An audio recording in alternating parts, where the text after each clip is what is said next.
Hello, listeners. Good evening. This is SOKy Nostalgia, or at least we're going to try to make it SOKy Nostalgia. Don't make it weird. I have to. As you can tell, this is episode part 2 of MTV. Episode part 2? Yeah. That's not a sentence. No, it's not. Okay. We're working on part 2 of our episode about MTV Unplugged. Yay. Yeah, just like last week, I had to record a new part. Last week, I had to record an ending because I split it into 2. Because you guys couldn't shut up. I know. We're sad. We have nothing else better to do. No, apparently. And this evening, obviously, we're recording an intro for it. This will come out tomorrow at noon. So this is a Monday night. Yay! Yay! Kind of late at night. It's 11 p.m. Yeah. Anyway, thank you, listeners, for joining us tonight for SOKy Nostalgia. I am the Matt. I'm Kat. And you're probably wondering, Kat, I haven't heard from her all season. Well, have y'all missed me? I missed you guys. I miss you all the time. We see each other every day. That doesn't matter. Okay. Anyway, I asked her to join me to not just help me do this intro, but also to talk a little bit about her podcast, which is going to be coming up after we take a little bit of hiatus after our finale, which is coming up soon. Finale. So before Kat does that, I'm going to do a little bit of business. Before Kat does that. Sorry, go ahead. Oh yeah, do the business. Get it over with. Hey, look, MTV Unplugged. You just unplugged right there. What? I don't know. I don't know.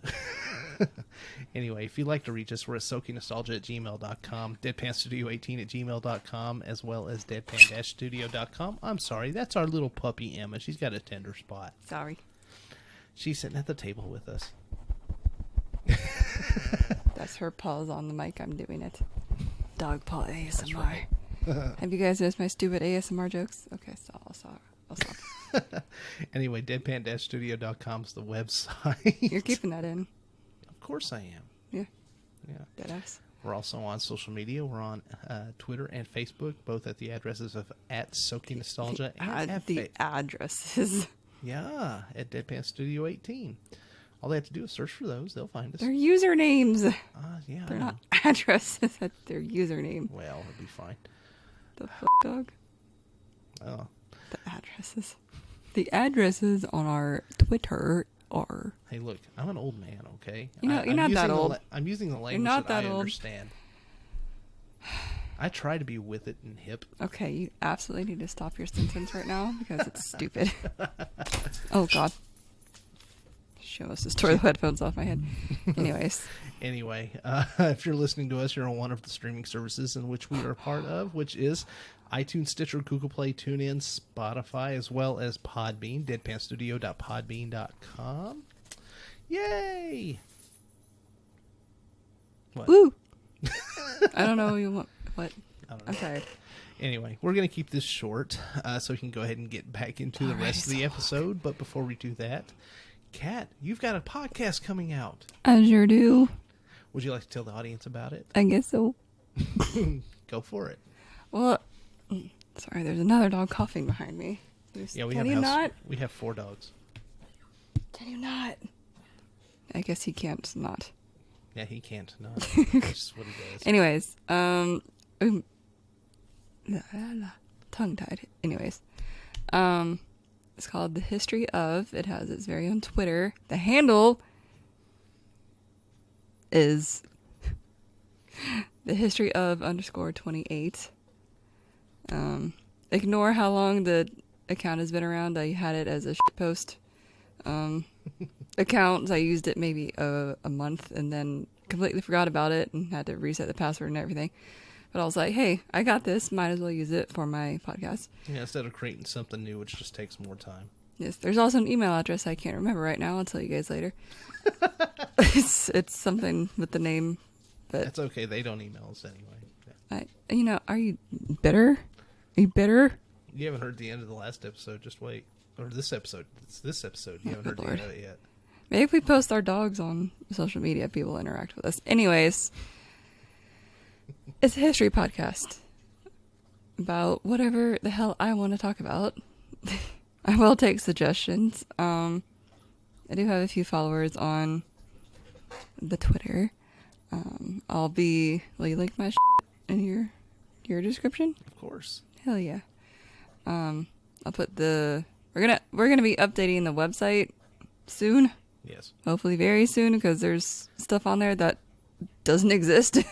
Well, that's what the hiatus for. As soon as we're done with the finale, we'll take a few. Well, you put a podcast on there before we even It'll eventually happen, but we will take it down until. Basically, there's a name of a podcast on there that is not going to happen and will never happen and doesn't even have. We didn't even pick subjects for it or like a topic or anything. It was one of the 1,000 names we were coming up with for a certain podcast. Yeah, and then you put it on the website and it's been there and it's not real. Then we have, two others, at least one other of mine that isn't even on there. False advertising, sir. No, we'll make that happen before yours drops. Don't worry about it. Well, I hope so, Lord.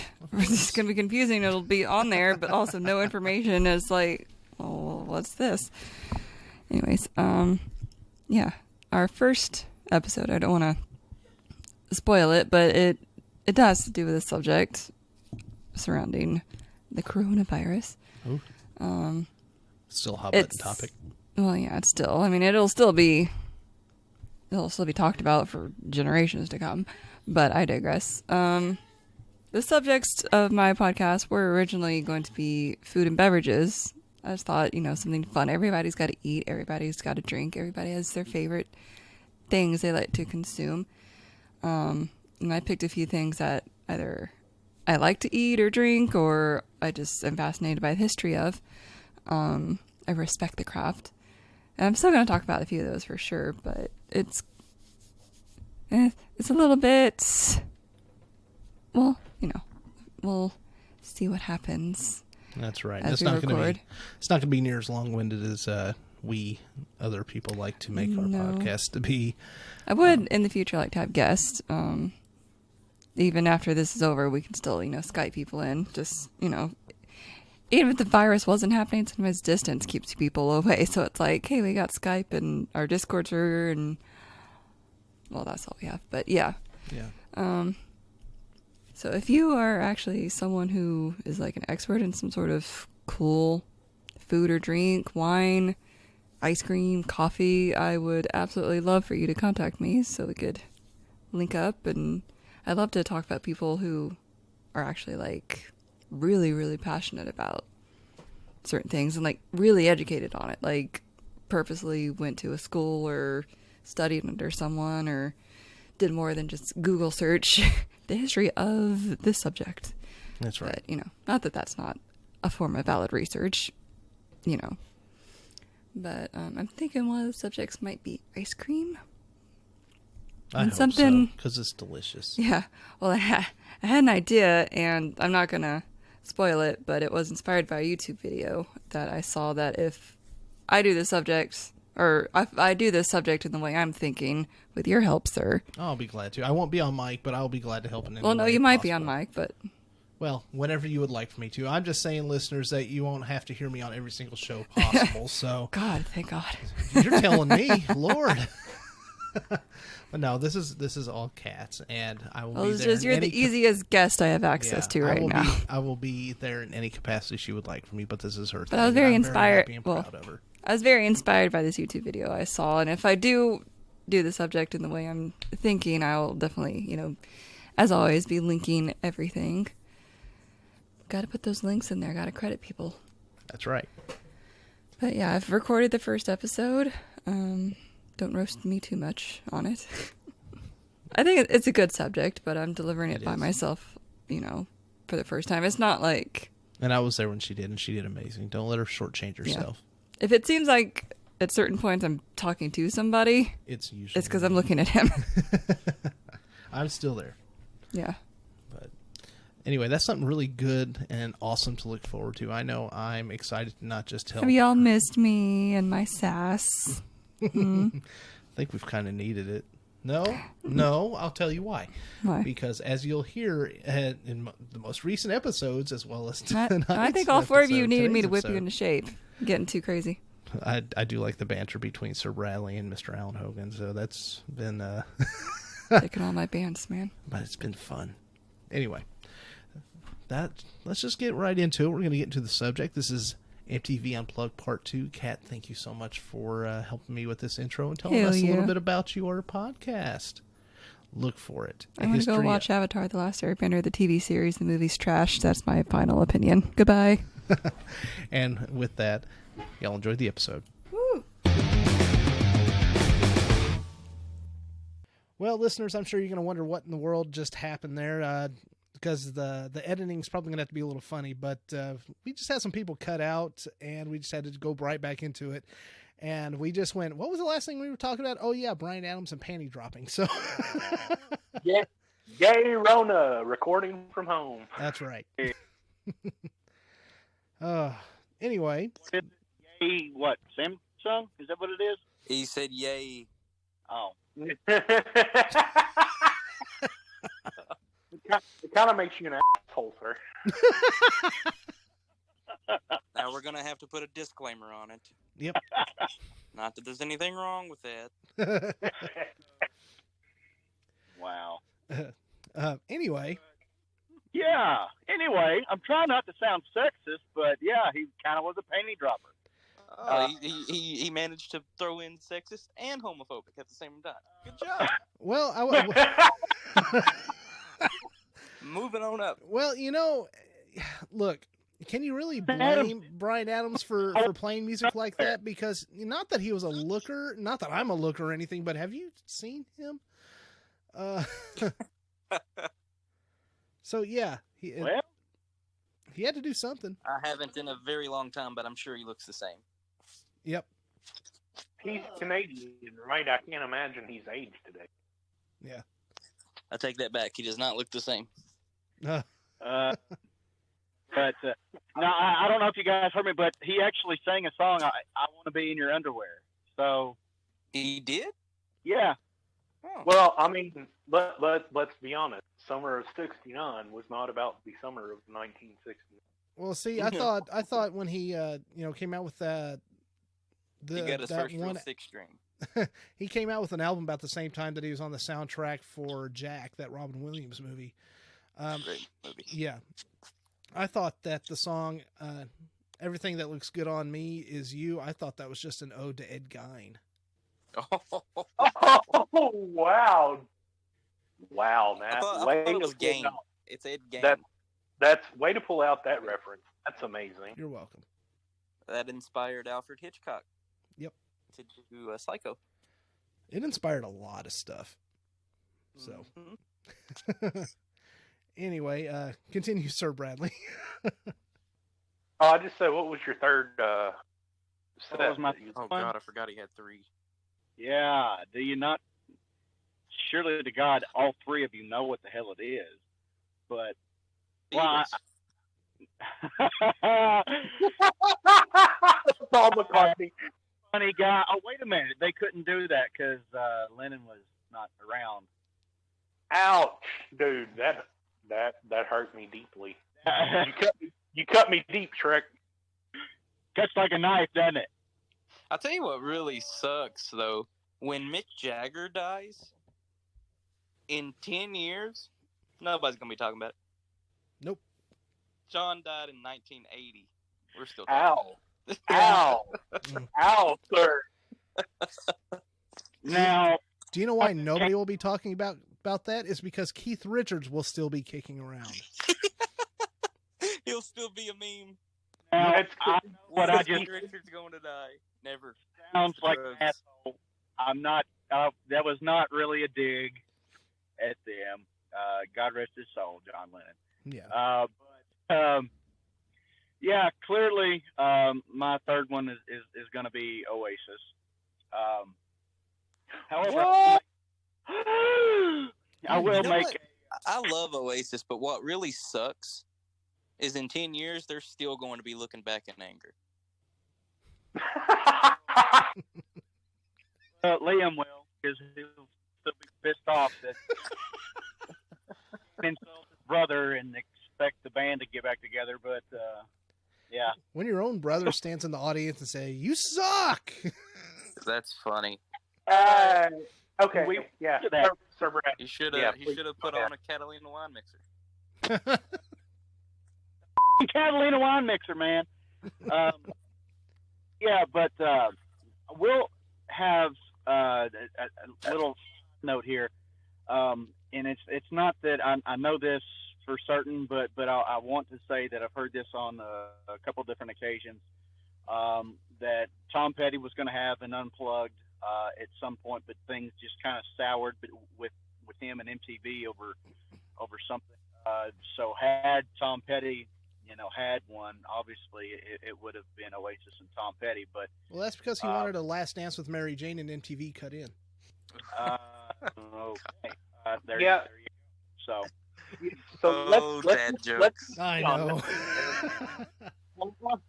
I'm old. Just saying, let's just be honest. If we're talking about MTV at the time, they were definitely prudes. They definitely played it safe. Yep. And Last Dance with Mary Jane was probably one of the best Tom Petty songs and one of the best videos that he put out, short of what is the name of the song? The one he did with the Alice in Wonderland. Oh, Don't Come Around Here No More, which was not an actual Yep. Tom Petty song. I did not know that. That's a different show. Yes. That is, yeah, I can get into that. Tom Petty is a co-writer on that song. Yes. Along with Nick. Yeah, along with Stevie Nicks, that's right. Yeah, he was a great addition for While My Guitar Gently Weeps. Mm. Oh, wow. Nice Beatles reference. Hey, Yes. but Nice. Sir Well, I'm Bradley, just pointing out, he did one there, but I don't think he ever did a Stones. Sir Bradley, I would like to get into a conversation with you later about that if you have time. I'm sorry, on what? On that subject? Don't Come Around Here No More. The song Don't Come Around Here No More and the video. I could probably talk about an hour on. Yeah, that's what I'm saying. Because honestly, that video is really what turned me on to Tom Petty. I will say this: the live recorded studio, or the recorded studio version of that song does no justice to the live versions. So I just putting that out there. I can 100% believe that, but again, like I said, another show, another time. But go ahead with the Oasis stuff. I'm sorry. Exactly. So Oasis performed August 23rd of 1996 at the Royal Festival Hall in London. This was one that was never actually released, and it would have been a really good one to have been, because Oasis isn't exactly the biggest here, but during the time that this was performed and recorded, it was at the height of Oasis here in America as well as worldwide. But Oasis is absolutely huge, pretty much everywhere except America for whatever reason. Because they're but, British. It may be because maybe Liam and a little bit Noel, maybe they could rub people the wrong way, maybe, but maybe that's why. I don't really know. But this one has a very unique situation. So Liam Gallagher, the main front man of the band, claims that he has a sore throat. His brother kind of thinks that's bullshit, and yeah, I kind of think so too. Or maybe he didn't think he could perform the way he, had a high standard for himself or whatever. But he didn't perform. However, he did sit in the balcony above the rest of the band, and he chuckled slurs and booed the band the entire time He was they very played drunk. while he was drinking and smoking. So don't really know. I wouldn't be doing that if I had a sore throat, but that's just me. Yeah, let's just throw it out there. If I was saying that I had a sore throat, I don't think I would be sitting out in a crowd drinking and smoking and telling my brother he sucked. I'm just saying. Yeah. I wouldn't, but Liam is definitely his own person. He's He's something else. I mean, I'm still One of the things that I really liked about Oasis, is they definitely didn't care about, or at least in my image, I don't really think they cared about what the public thought about them.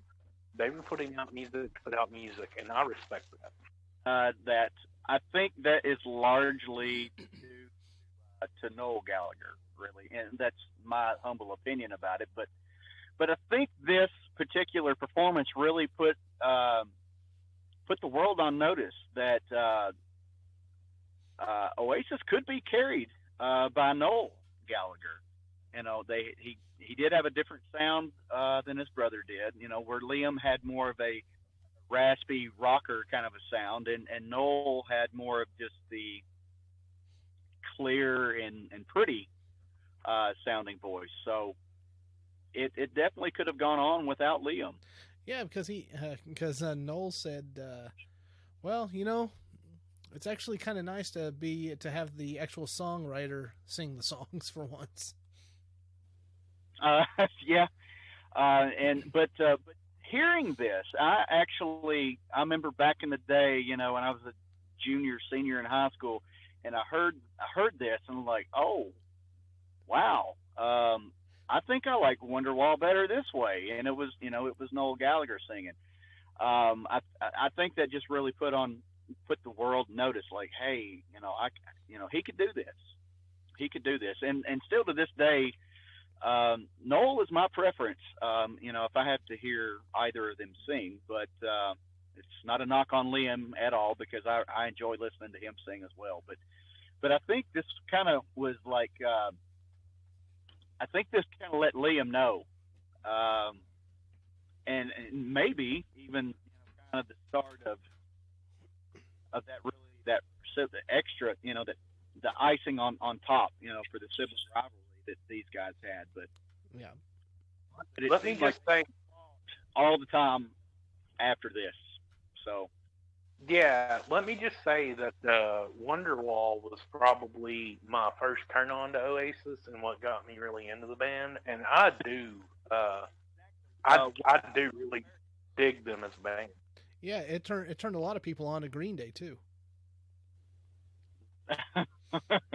Hey, know what you're referencing? Yeah, I was a much bigger Green Day fan at the time than I was Oasis, but yeah, I really did enjoy Oasis, and a lot of their music that got put out after discovering Wonderwall. I went back and looked at their musical library and did some research, and I really do enjoy the band. They're very amazing. talented. They really are. I'm not going to get into how I got introduced to them, because I will talk for 3 hours. But I've mentioned it, on occasion. Once or twice. Yeah, but we'll say this really quickly. The venue actually changed at the kind of last minute kind of thing, which kind of rubbed some people the wrong way. The way I understood it, it kind of gave a lot of. It made it more difficult for the average fan, the average Joe, to come and see him, and you saw a lot more, executive type people that were in the audience. The way I understand it, now I could be wrong on that, but that's how I read it. And that really rubs me the wrong way too, because let's be honest, the executives give you the deal, but you are talented, and your first thought should be the music and the people you're trying to please, help, and do whatever. That eats at me a little bit.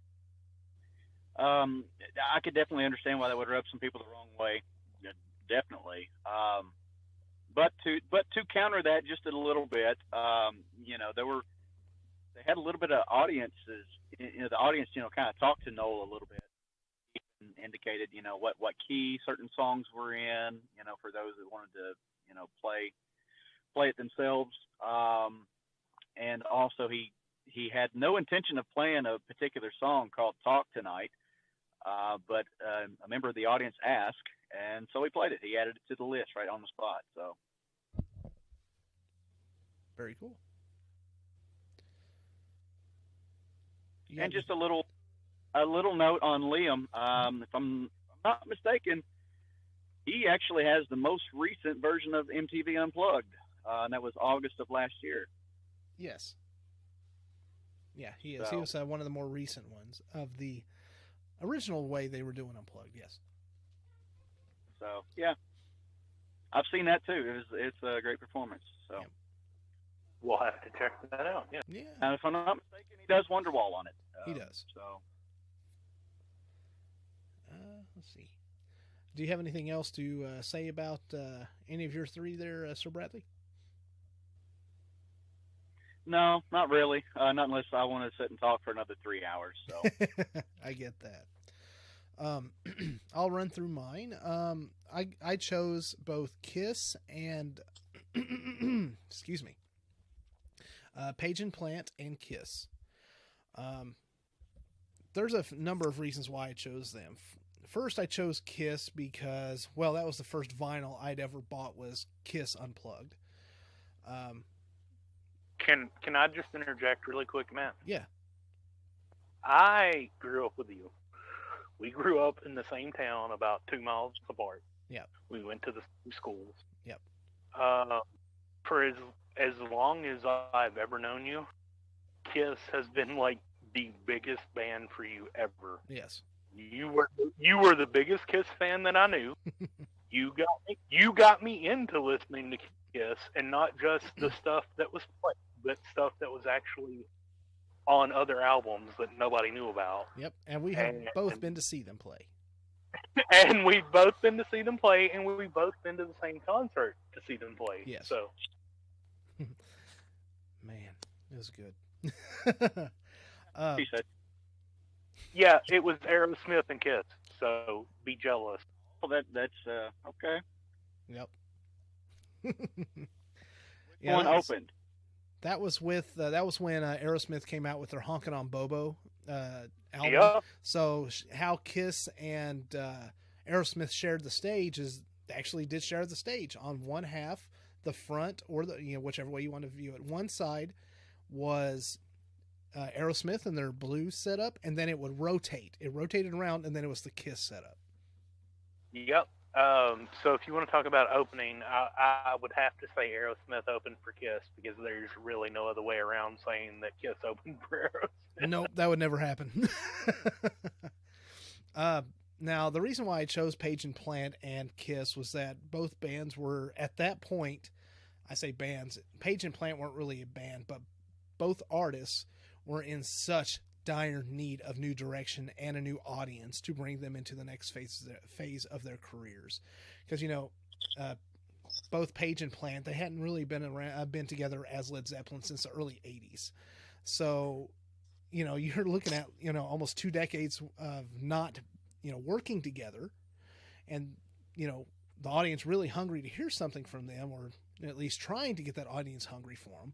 And then you've got Kiss, who their popularity waned in the late 80s and early 90s. They started out strong when they took their makeup off with Lick It Up, and then they kind of fizzled out right when Revenge was coming out, and then it went to Carnival of Souls. Well, Kiss is actually a very good choice for Unplugged. Yes. Growing up, when I was little, of course, you heard, Love Gun and all of the really popular Kiss number ones, I guess it was. I don't know. I wasn't a huge fan until I seen, and this is usually how it works with me. I didn't really get into Oasis until I saw the Butterfly Effect, because it had Stop Crying Your Heart Out at the end. Oh. But there was a movie called Detroit Rock City, which did not do as so good at the box office, but it should have, because it's a very funny movie. But it's all centered around these kids. Edward Furlong is the main one. Yeah. Amazing. going to see Kiss, and they go through hell just to get there. Oh yeah, to try to get tickets and then to finally go see Kiss. Yeah. Well, in the credits at the end of the movie, there's a song that plays, "Nothing Can Keep Me From You," and that is when I really started to like Kiss. And I remember yelling at my dad. I was like, I mean, I was young. Well, when that movie came out, I was 8. So you do the math. I guess I was around my teenage years when I saw that movie, and I remember yelling at Dad to come into my room to listen to this song, and he's like, "Yeah, what about it?" I was like, "That's Kiss," which it was weird to me to hear them so soft. Yeah. And he goes, "Oh, Kiss has some amazing ballads. What are you talking about? Their best music is their ballads." So it's really cool that they did an Unplugged because they're perfect for it. Yeah. With all the vast amount of two things ballads about in it. Yeah, so 2 things about Kiss, and we're talking about ballads. So, one, God Gave Rock and Roll to You, which I don't think was Bill and Ted. Yeah, Bill and Ted. And then Beth. Beth may be my favorite song that they've done ever. It's awful. Yeah, That's just how my brain is. It was in Role Models, yeah. But a version of it. Love Gun was too. Yep. This whole thing, you know, Page and Plant and Kiss playing Unplugged, I really thought that it allowed these 2 seasoned performing acts stripped down to do what they can do best. I mean, you can almost see a sense of desperation on their faces, it's like they were first starting out again and wanting to make it big. A perfect example is, you know, part of the way through Kiss Unplugged, Paul Stanley forgets what song was on what album. You know, and they really looked nervous when they brought out Peter Criss and Ace Frehley. Now, this marked the only time the original lineup had performed publicly without their trademark makeup, and for the first time that the original lineup had been together since 1980. Now, this was in 1996, so you're looking at 16 years difference, almost 2 decades. But it was also the only time Frehley, Criss had shared the stage with Eric Singer and Bruce Kulick. Now, that served a couple of purposes. One, because it brought every bit of Kiss together, and that was great. Tommy Thayer didn't come around till until the early to mid 2000s. But they were really worried about how each of Peter Criss and Ace Frehley would be able to play. Their playability was not the best, and if you really slow down and watch their performance, you can see, especially Peter Criss, you can see Peter Criss struggling to keep up with the drumming. Which is why nobody wants to be Peter Criss. Not even Peter Criss. Yeah. But because of that Unplugged, it renewed a phenomenal interest in the popularity of Kiss, and it's kind of carried them through today, which they are finally in 2019, 2020, they were in the midst of their final tour. It was actually the first album in which I learned every single lyric from beginning to end. It showed that they were human, relatable. Impressive. Yeah. Yeah. And it renewed a reason for me to fall back in love with Kiss. Completely redefined a generation of rock. And I tell you what, the fact that they took a song like Plaster Caster and turned it into almost a ballad, amazing. Now, for those that don't know what that song is about, the lyrics is about this lady back in the late 70s, mid to late 70s, who would make plaster molds of different musicians' junk, by the way. Yep. Yeah, that's Plaster Caster. That's what that whole song's about. So, that's such a nice song. It's about making a cement concrete mold of a penis. Okay. Just yeah, it's that's Kiss for you. Yeah, that is 110% Kiss. Yeah. If there was anything that they could take and turn it sexual, they did. Yeah. And it's fun. It's ironic because right now I'm reading a book about the world's most famous groupie, Pamela DeBar. and she devotes a whole section, different sections about the lady who did the plaster cast her. So that's amazing, yeah. dude. Pamela DeBar. I'm with the band. Check it out, people. If we're talking, I would just like to say something about the Page and Plant stuff. Yeah, that's where I was going next. So go right ahead. Somebody like to make mention of what band those guys are from, because I don't think that just for might not know who they're from. I will take this lead because it goes into what I was talking about and the little tidbit of information I wanted to pass on. Robert Page and Jimmy Plant are from the band Led Zeppelin. Jimmy Page and Robert Plant. I do that all the time. I get names backwards. Oh yeah. Jimmy Page, Robert Plant from Led Zeppelin. So, Led Zeppelin 4, the album Led Zeppelin 4, and if anybody is not familiar with this album, it is the album that has the song Black Dog, Rock and Roll, and Stairway to Heaven on it. Okay, so quite possibly one of the biggest albums they ever put out. It definitely produced some of the most singles they ever put out. But the album Led Zeppelin 4,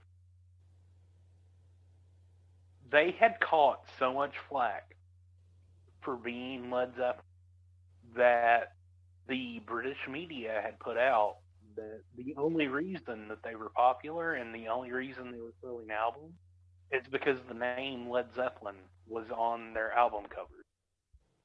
So Led Zeppelin 4, they put no name or anything on the album cover. It's literally a very old artistic way of a guy carrying a bunch of sticks on his back. That's the only album. That's the only album cover that there is. There's no name. There's no title. It is literally just a picture. Yeah. And they did that because they caught so much flack for saying, "Oh, people only buy your albums because the name Led Zeppelin is on." Yeah, which kind of leads into this because, they really hadn't done anything together, Page or Plant, since 1980. Now, eventually, from this, they did a tour in 95 and a studio album called Walking into Clarksdale called Page and Plant back in 98. But this, whole thing, it was a long-awaited reunion, but they couldn't call it Led Zeppelin because they did not invite John Paul Jones. They did not want this to be a Led Zeppelin project, so much so that they called this MTV Unplugged session Unleaded. And it was actually recorded in 3 different places: Morocco, Wales, and London. So you'll get, as they're performing through, before they released it to the masses on TV, you will actually see them in 3 different settings performing music. Now, they did rework some of the Led Zeppelin classics, but they were trying to get away from the old Led Zeppelin sound so they could do their own thing, and it featured more of a Moroccan string band and an Egyptian orchestra. And I would just like to go on to say that Robert Plant has produced some of the finest single albums I've heard in a long time later in his career. Well, yeah, they just didn't want to be, pigeonholed. They wanted to, they were taking a chance with this because most of the music that they played in these performances had a lot of a Middle Eastern flair, and it was definitely permeated their classic song Kashmir. And they really brought that out in that, which Kashmir is honestly my all-time favorite Led Zeppelin song, by the way. It's probably, I'll be honest, it's probably my second. But yeah, it's right up there, dude. Yeah. I thought it showed that they weren't complacent with what they did before. They just wanted to try something new. And honestly, I chose this because it was one of the first times I was able to see some of my rock heroes perform together when there was zero chance or indication of them ever performing together live again. So, it was great, and it led to some really great music and reunions later on down the road. But that's why I chose those. It really did. They killed it, dude. It was amazing. Before we bring this episode down to a close, I do have some trivia that I thought was interesting, and some were even funny. Hey, Matt. Yeah. We still have another host that hasn't even spoken about their stuff. Really? Yeah, I was gonna say, we haven't talked about Alan yet. Yeah, we're almost 2 hours in. We haven't talked about Alan. So, my Sir caffeine Bradley's has ran comment out, really- so that's I'm forgetting things. It's cool, but Sir Bradley's comment earlier, off mic, of do we have enough content to talk about for an hour? I think that has been well put to bed. Yep, you're right. Yeah. I apologize, Alan. I am so sorry, man. I need more caffeine. Normally, like with stuff like this, I mark off who has said, and who has spoken about theirs, but I didn't do that tonight. I don't even have a notebook around me, so that's what I get. And I'll be honest, listeners, I gave up the Unplugged that I wanted to talk about to Alan, because it was more in his time frame, more than it was mine. So, Alan, would you be happy to do the honors with that? Okay, yeah, I'm gonna make mine as quick as I can. Sorry, did you just wake up? Huh? No, Alan. No, Yours is not going to be quick either. Matt, you may just have to edit this down or release it well, as a yeah, double. I'm actually gonna try my best to keep it quick.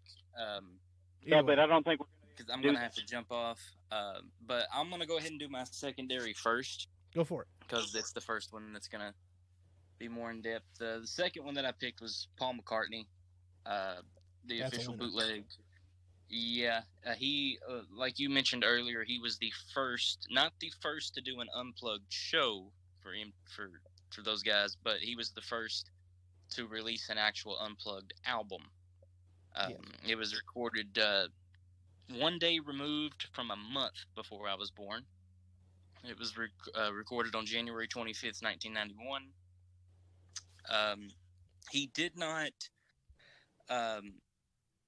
amplify his instruments, which was different from the other artists who appeared before him. He was genuinely unplugged. They put the mics up to the instruments, and that's how you heard them, which I thought was a really cool tidbit. So that's why I picked him as my second. Genius. Yeah, Alan, can I ask you a quick question? Yep. I haven't watched the show. I plan on going back and watching it. But did they do a lot of Beatles stuff, or did he do a lot of like Wings and his own stuff? He did.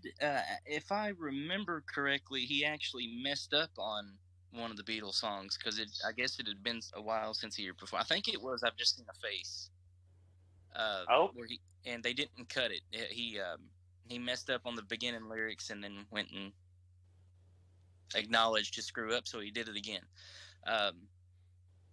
Which, by the way, I never knew that was the title of that song. I've Just Seen a Face.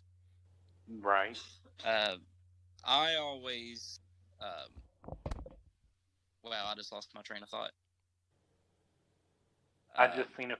You always thought it was. Oh yeah, I always thought it was called Fallen, because that's the chorus. Fallen, yes, I am fallen. But anyway, so yeah, his was really good. I mean, it was cool to see. It's a Beatle one doing an unplugged, and I know that the critics loved it. I'm sure the fans did too. If you're not watching it unless you're a Beatles fan, I guess.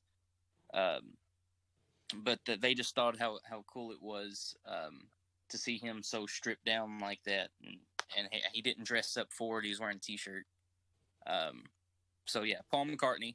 That was my secondary. And the first one, I guess it's appropriate that I'm going last because it's the most well known. Tiny was gracious enough to let me have it. It was Nirvana. is Definitely, probably the best-selling Unplugged album. I haven't done research on this. Somebody please correct me, but Yeah. probably the best. well. I mean, Email it us. was the best-selling Nirvana album. So if that's the case, it's got to be the best-selling Unplugged album. It would have to be. I would imagine. Well, yeah, any album being out, never mind, is probably going to be up there. Yeah, I mean, and it was released a few months after Kurt passed away. Yeah. But yeah, they only. I'm gonna do the bullet points. They only rehearsed for 2 days.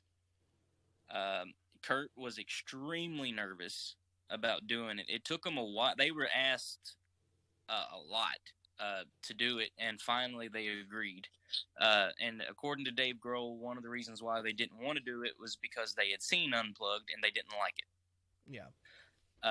They didn't like how these bands were treating it like they were playing Madison Square Garden, but they had acoustic instruments. So they wasn't sure, and MTV was the same way. They wasn't sure how they would fit into the acoustic setting, but they knew that they wanted them because they're fucking Nirvana. Yeah. So, Alan, if I could make a point on that just real quick. When I watch that, and I've watched it several times, and I've listened to the CD, I don't think that Kurt was 100% on point with his voice. I think he was very nervous. He was good. He was or also borderline. Well, he was good, and he borderline on great. But there were some songs that I just don't think he was like 100% on.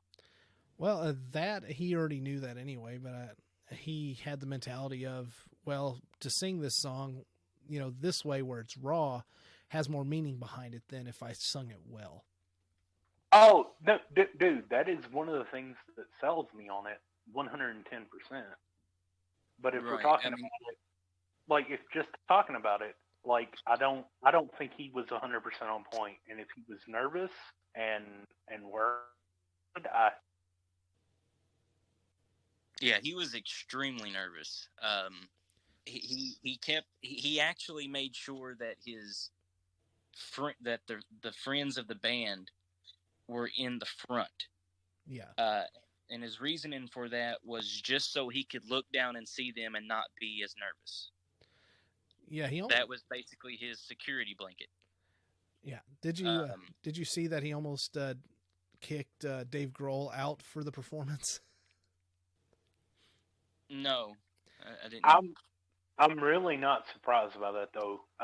Dave had never really. If I have to, well, if I have to make a comparison, because Dave Grohl is an amazing musician. He had Foo Fighters, which made a huge deal, but I believe he got a lot of his stuff from Kurt Cobain, because I'm pretty sure there was an album that the Foo Fighters put out that Dave Grohl basically went back and played every instrument on.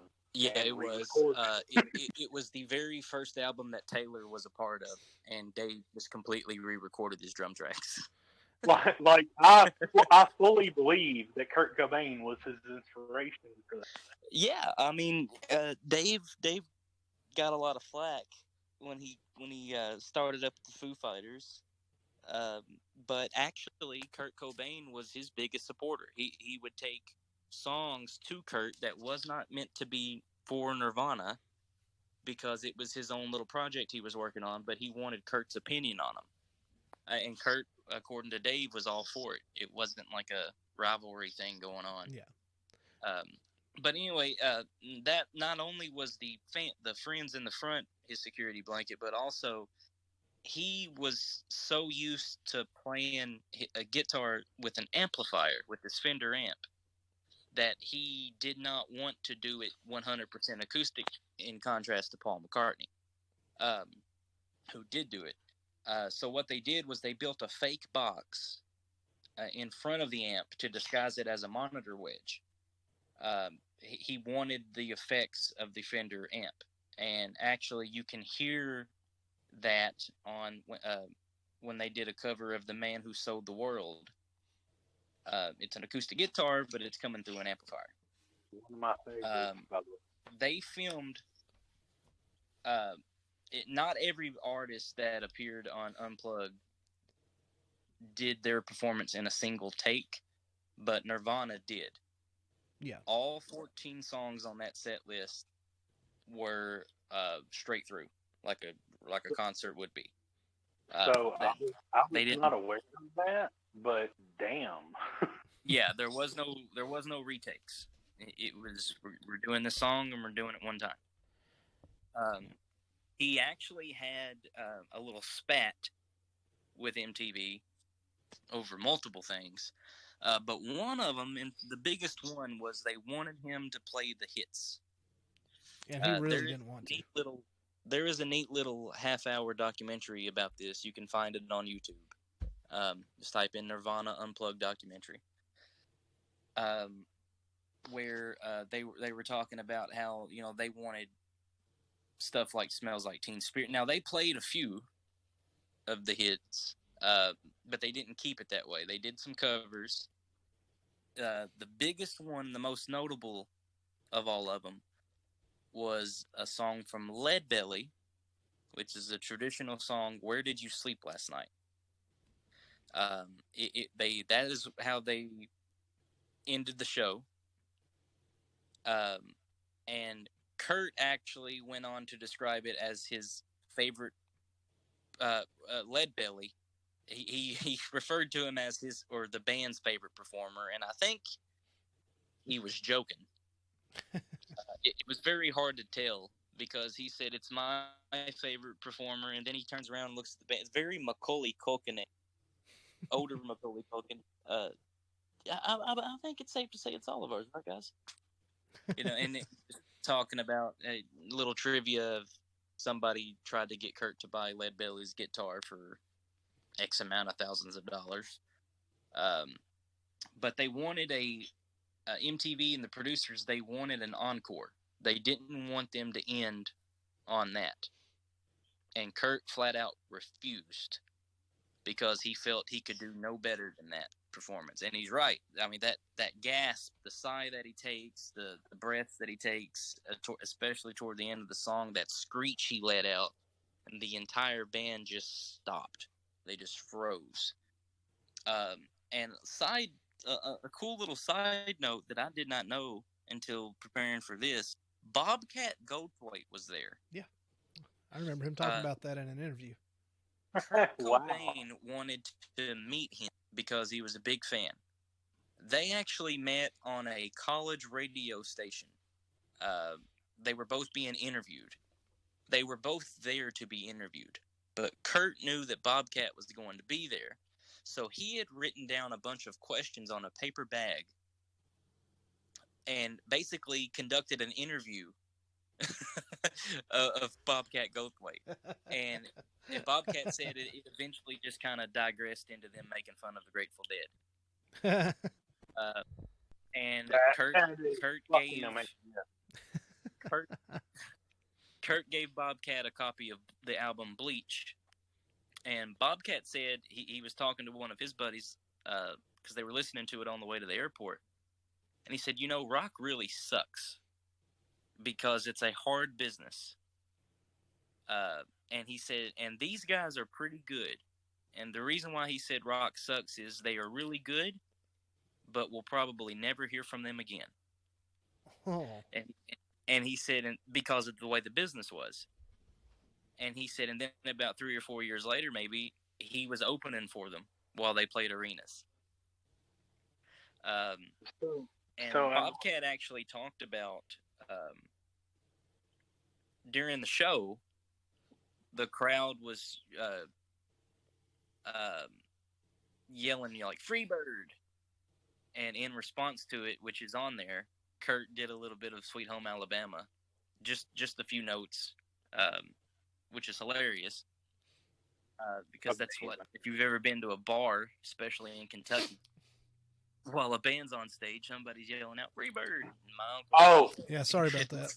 Every day spoke into the mic and said that bird went down years ago. But Well but played. Bobcat Goldthwait actually said that Kurt was backstage, and he wasn't sure if it was MTV or the management, but they were trying to get them to come back out and do more songs. And Bobcat actually remembered telling Kurt, "I don't think you're gonna top that. I think you're done." And Kurt had the same feeling. But after the fact, after the show, he openly expressed, he's like, I need to go upstairs and I need to call Courtney. And they were like, okay. And he's like, well, I'm really bummed. I feel like nobody liked it. It was really bad. And of course, everybody was telling him, you're out of your mind, because people just saw their version of God playing 3 feet in front of them. Like, that's how awesome that performance was. But Kurt couldn't see it. Kurt thought it was god awful. Now, of course, at the time, he was going through a drug problem, which eventually led to his death, unless you ask certain conspiracy theorists and watch certain documentaries. Courtney! Soaked in bleach. Oh, wow. It actually dropped tiny when he said that. Oh. It's happening. Courtney was listening to you, Nick. They had been touring with a band called the Meat Puppets. Yeah. And Kurt and the other members of the band decided they wanted to do a few of their songs. So if you watch Unplugged, there's a couple of people who come up and play with them. And it is brothers from the Meat Puppets. But MTV was even disagreeing with that. They were really pushing back against that. They didn't want them to mention the Meat Puppets because they figured nobody knew who they were. They wanted Kurt to say something like Eddie Vedder. But let me just say that MTV sucks. They have always. They will continue to suck. Okay. I was talking about the drugs earlier. It was actually drug withdrawal. So drug withdrawal and nervousness. They said Kurt was not joking around. There was no smiles and no fun coming from him. So he goes to the Beth McCarthy, who was putting together the Unplugged, and she said he looks at me and he says, "My management told me I need to smile more. So I'm smiling at the end of one of the songs. Can you please put that shot in?" Now this is after the fact, obviously. And she thought he was joking. It's like, sure, let's show the lighter side of Kurt Cobain. And Kurt said, yeah, could you do it? Like, just blunt. And she said, I was like, okay, sure, yeah, we'll do it. And so when she went back to put it all together to edit it, at the end of About a Girl, he finishes the song and he does this crazy smile. Like it was like a Joker type thing. But yeah, I mean, if you've never watched Unplugged, first of all, I don't know where the hell you've been. The Nirvana episode. If you don't watch anything else, watch the very end of it. Nobody knew in the audience, nobody at MTV knew, the band didn't know that this would be the final album for Nirvana. Wow. Because it was less than a year later, I think that's right. The man was dead. Yeah. Hey, Alan? Yeah. The version he does of In the Pond. Where did you sleep last night? Where did you sleep last night? Yeah. Or where did you sleep? Yeah. This is the song. Well, that is the song that I thought that his vocals really weren't on point, but it was. Dude, it was. If that's the one you're referring to, that was just raw. Yeah, that's what I'm saying. That is music, right? That's rock. I don't care. I mean, I've heard people be so pitch perfect, but I didn't feel a damn thing that they're singing because I don't believe them. Well, and that's basically what I was saying. That is the song that I really thought that his vocals kind of faltered on. However, knowing now that that's the last song that he did, in an uncut, like 14-song session, like we're not cutting, just do these songs, and then he's still nervous and he's still doing. It still gives me chills to hear the song. Like I cannot hear that song without actually getting like chill bumps on my body. Yeah. And Kurt was at all the decoration on the set, that was 100% Kurt Cobain. November 8th, 1993. It was filmed at the Sony Studios in New York, and he suggested that the stage be decorated with stargazer lilies, black candles, and a crystal chandelier. And the show's producer literally asked him, "You mean like a funeral?" Because they thought it was, suit and tie guys pissed me off. But that's what they asked him. "You mean like a funeral?" And they said, Kurt looked at him and said, "Exactly like a funeral." I really expected nothing from Kurt, but that performance, that song, that video, and that song affected me more probably than anything that I can say that we've talked about this evening. Yeah, I mean, it's and again, you said Nirvana first, but graciously gave it to me because that's the. I mean, I've watched Unplugged over the years, but that one is the most meaningful. Not only because it was their last show, and it was. I mean, I'm sorry, it was their last album, and it was the last big thing that Kurt Cobain done with Dave Grohl and the rest of Nirvana. But that one song, the performance of that song, that shit is haunting. Whether he died that later on, closely following that or not, like that still would have went on to be one of the best things Nirvana ever done. Because they wasn't finished. It isn't like it was a planned. At least I don't think it was like a planned thing for him to respond in that manner. Exactly like a funeral. Yeah. Johnny Cash said something similar when he was when the studio executive said, "What's with all the black? You look like you're going to a funeral." He said, "Maybe I am." That's you can't. Conspiracy theorists will go apeshit with that stuff. But yeah, I mean, it was just a very artistic. He deserved to be where he was, and his death and the way that it happened probably turned him into some type of a emo martyr. But even if that hadn't have happened, Kurt Cobain would still be one of the most respected people in music history. I agree. Alan, there's a reason that I gave you Nirvana. It's because I thought you would give it the respect it deserves for Thank that you, show. I tried. And you did that. I'm very, very happy about that. Or that can be, like I said, I mean, that was the short version, so you can imagine how, Yeah. much but I'm tired and I'm hungry and I don't want to do it anymore. All right. Well, give me just like 3 to 5 minutes, and we'll get this episode closed so you can at least sign off with us. Okay. All right. So hurry the fuck up. Yeah. Well, that's been MTV's Unplugged. So that means we go into our nostalgic item of the week. I'm sending it to the group right now. Do you guys remember these? I'm sure you do. I don't know. What are these? Wait. Hang on. Yeah, man. Oh my God! Really? Yeah. Yeah, dude. I smoked a pack of those a day for Candy real. cigarettes. I look through them like candy. Yeah. Candy If I cigarettes. see them, I buy them. No questions asked.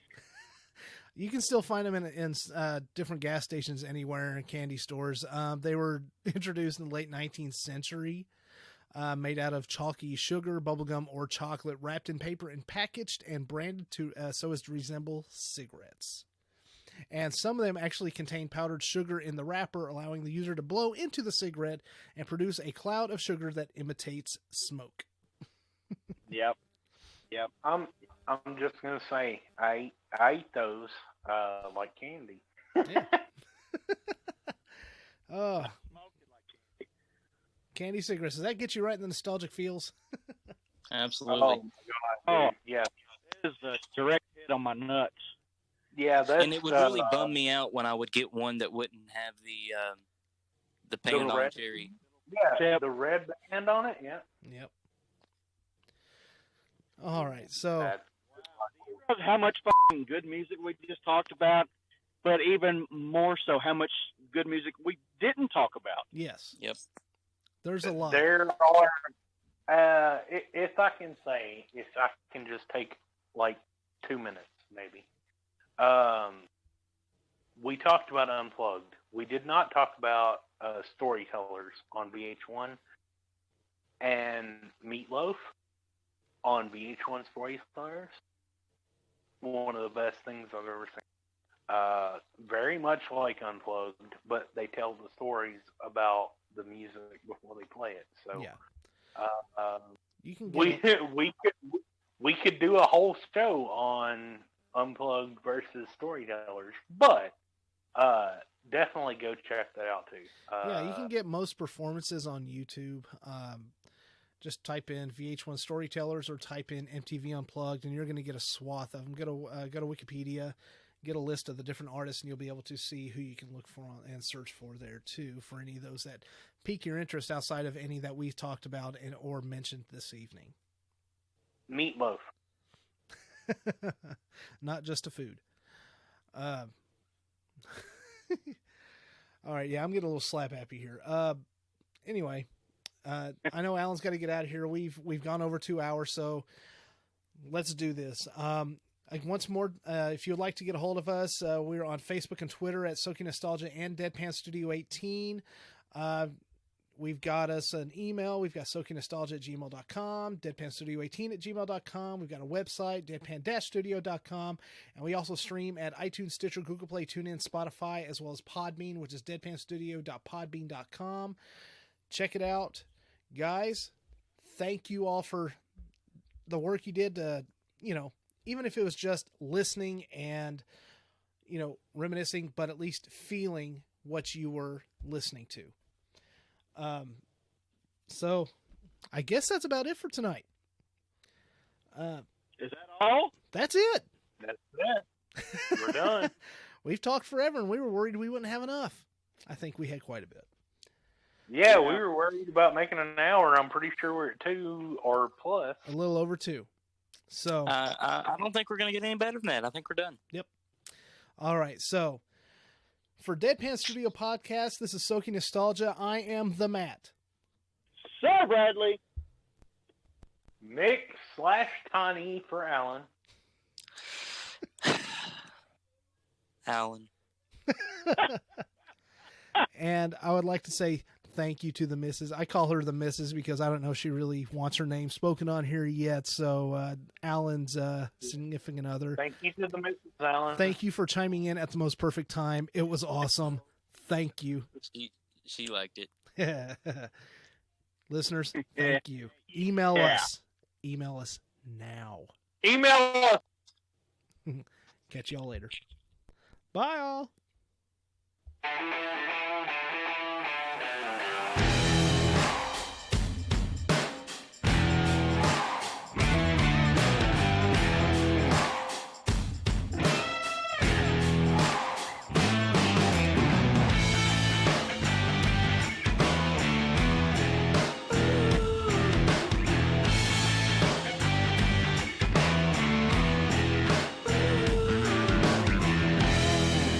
Ooh, I'm a listener. I am too good to email everybody. Yeah.